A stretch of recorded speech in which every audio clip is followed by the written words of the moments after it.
Friends, hope everyone doing great. ఈరోజు ఏంటంటే 2 stocks అనేది మనం పోర్ట్ఫోలియోలో యాడ్ చేసుకుంటున్నాం. వెరాజ్ ఏంటంటే ఫ్రెండ్స్ 52 వీక్ హై స్టాక్స్ కొన్ని యాడ్ చేసాం ఆల్రెడీ నిన్నటి వీడియోలో అప్లోడ్ చేసుకున్నాం. అవి ఈరోజు ఏంటంటే అనదర్ 2 స్టాక్స్, అవి వాల్యూ ఇన్వెస్టింగ్ స్టాక్స్ అనమాట. ఓకే, ఫస్ట్ స్టాక్ వచ్చేసరికి ఫ్రెండ్స్ మనకి ఐఈఎక్స్ చాలా ఇంట్రెస్టింగ్గా కనిపిస్తుంది నాకు.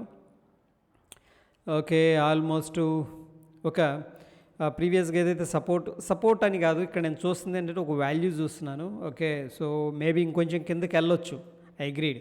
ఓకే, బట్ మనకి మంత్లీలో అయితే సెల్లింగ్ పుల్ బ్యాక్ జరిగే అవకాశం ఉంది. ఎనీహౌ మంత్లీలో అయితే స్టిల్ మనకేంటంటే డౌన్ ట్రెండ్లో కనిపిస్తుంది. వెరాజ్ వీక్లీ టైం ఫ్రేమ్లో కొద్దిగా బుల్లిష్ అవ్వడానికి ట్రై చేస్తుంది ఫ్రెండ్స్. ఓకే, ఈ లెవెల్ అనేది బ్రేక్అవుట్ జరిగిందంటే మనకి ఫర్దర్గా అప్ సైడ్ అయితే ఒక 170 అట్లీస్ట్ 180 దాకా ఎక్స్టెండ్ అవ్వచ్చు. That is what I'm expecting. Anyhow ఏంటంటే మనం ఇది వాల్యూ ఇన్వెస్టింగ్ అనేది చూస్తూ దీని మీద ఏంటంటే నేను కొంత యాడ్ చేయాలని చెప్పేసి ప్లాన్ చేస్తున్నాం ఫ్రెండ్స్. ఓకే, ముందుగా ఏంటంటే మనకి 145 ఉంది ప్రైస్.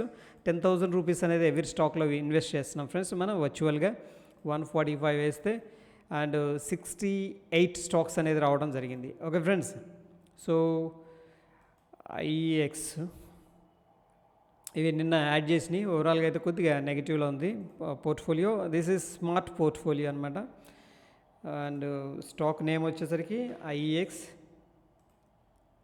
అండ్ క్వాంటిటీ వచ్చేసరికి 68. ఓకే, ప్రైస్ వచ్చేసరికి 145. ఓకే ఫ్రెండ్స్, యాడ్ చేస్తున్నాను ట్రాన్సాక్షన్.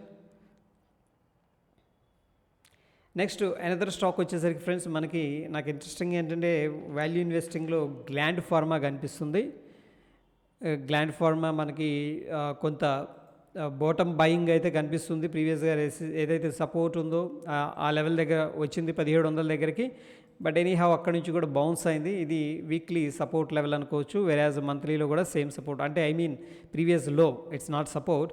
సో ఎనీహౌ ఏంటంటే 1700 1800 దగ్గర కొంత యాడ్ చేయడానికి ట్రై చేస్తున్నాను. ఇది కూడా ఏంటంటే వాల్యూ ఇన్వెస్టింగ్ ఫ్రెండ్స్, ఎందుకంటే స్టాక్ అనేది క్లియర్గా మనకి వీక్లీ టైం ఫ్రేమ్లో అండ్ మంత్లీ టైం ఫ్రేమ్లో మనకి ఇంకా డౌన్ ట్రెండ్ అనేది కనిపిస్తుంది.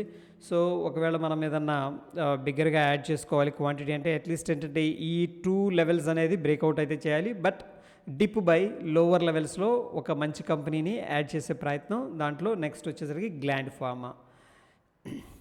సో 1805 దగ్గర ఉంది ఫ్రెండ్స్. మనకి అగైన్ ఏంటంటే 10,000 అనేది మనం ఇన్వెస్ట్ చేస్తున్నాం. డివైడెడ్ బై 1805 రూపాయలు ఉంది. ఓకే, 5.5 షేర్స్ అనేది రావడం జరిగింది. సో రఫ్గా ఏంటంటే ఫ్రెండ్స్ 6 షేర్స్ అనేది నేను యాడ్ చేస్తున్నాను. ఓకేనా, ఫైన్. 6 షేర్స్ అనేవి గ్లాండ్ ఫార్మాలో.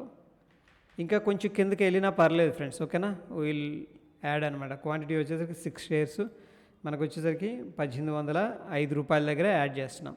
ప్రతి స్టాక్లో కూడా ఒక యూనిఫామ్ అమౌంట్ అనేది మనం డిస్ట్రిబ్యూట్ చేస్తున్నాం. లైక్ 10,000 అనేది ఇందులో మనం అనాలిసిస్ చేసుకున్నవి లైక్ 52 వీక్ నిన్న యాడ్ చేసాం. వెరాజ్ ఏంటంటే అట్ ద సేమ్ టైం కొన్ని వాల్యూ బేస్డ్ కంపెనీస్ కూడా మనం ఏంటంటే యాడ్ చేసుకొని పెట్టుకోవాలి. సో ఆల్ టుగెదర్ అయితే ప్రస్తుతానికి పోర్ట్ఫోలియోలో మనకి Apollo Micro Systems, Astra Microwave, Bharti Airtel ఇది యాడ్ చేయలేదు ఫ్రెండ్స్. ప్రీవియస్ది ఒకటి యాడ్ చేసాము 547 దగ్గర. దీంట్లో అయితే స్మాల్ అమౌంట్ ఒక క్వాంటిటీ ఉంది. గ్లాండ్ ఫార్మా యాడ్ చేసాం, ఐఈఎక్స్, రిలయన్స్, టీసీఎస్ ఆల్రెడీ నిన్నే యాడ్ చేసాం. దీంట్లో కూడా ప్రతి ఇండివిజువల్ స్టాక్స్లో ఆల్మోస్ట్ మనం ఒక 10,000 రూపీస్ పెట్టాలి అని చెప్పేసి చూస్తూ ఉన్నాం అన్నమాట. So yeah, that is all about ఏంటంటే మన స్మార్ట్ పోర్ట్ఫోలియో. లెట్స్ సీ ఇది ఎలా పర్ఫామ్ చేస్తుందో. Okay, and next couple of stocks అనేది వాచ్ లిస్ట్లో పెట్టాను ఫ్రెండ్స్. రేపు కూడా అవి చూసి దాని యొక్క మొమెంటం అనేది వాల్యూమ్ సైజ్ చూసుకొని రేపు యాడ్ చేసుకుందాం friends. Till then take care, ధన్యవాదాలు.